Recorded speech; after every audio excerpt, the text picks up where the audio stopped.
আসসালামু আলাইকুম এভরিওয়ান। তো সবাই কেমন আছেন? আশা করছি সব ভালো আছেন। নতুন একটা ব্লগে সবাইকে ওয়েলকাম।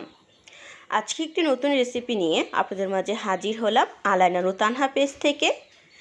রুই মাছ দিয়ে পুঁইশাক আলুর ঝোল আমি কখনো পেজে দিইনি, এই প্রথম আপনাদের সাথে শেয়ার করছি।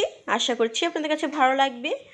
প্রথমেই রুই মাছটি সুন্দরভাবে ফ্রাই করে নিয়েছে, তারপর পুঁই শাক আলুগুলো অ্যাড করে দিয়েছে, কষিয়ে নিবে।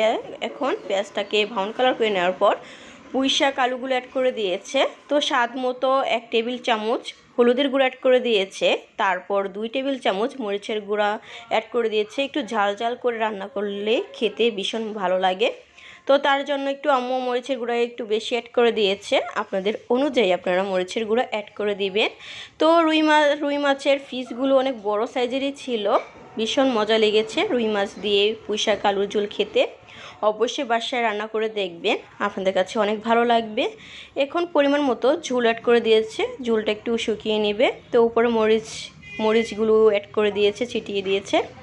তো বলক চলে এসেছে। এখন ধনিয়া পাতা কুচি অ্যাড করে দিয়েছে, ধনিয়া পাতা কুচি দিয়ে কতক্ষণ রেখে নামিয়ে নেবে।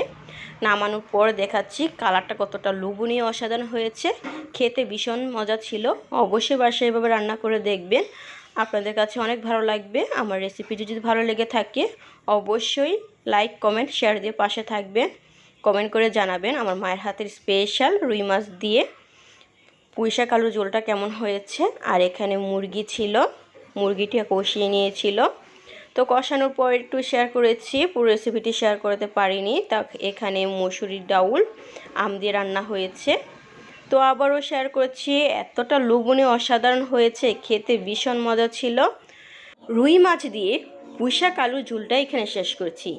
চলুন বিকেলে নাস্তায় আজকে কি বানিয়েছি নিজের হাতে দেখে আসি এক নজরে। তো এখানে বনফুল লাচ্ছা সেমাই বানাবো, তার জন্য বনফুল লাচ্ছা সেমাইটা নিয়েছি। এই সেমাইটা খেতে ভীষণ মজা লাগে, আর আমার হাতে যদি সেমাইটা রান্না করি আমাদের বাসার সবাই অনেক পছন্দ করে। তো সবার জন্য আজকে আমি বনফুল লাচ্ছা সেমাই নিজের হাতে বানাচ্ছি। আপনারা কমেন্ট করে জানাবেন আমার বনফুল লাচ্ছা সেমাইয়ের রেসিপিটি আপনাদের কাছে কেমন লেগেছে, কালারটা কতটা লোভনীয় এসেছে অবশ্যই কমেন্ট করে জানাবেন। দেখুন কতটা পারফেক্ট হয়েছে।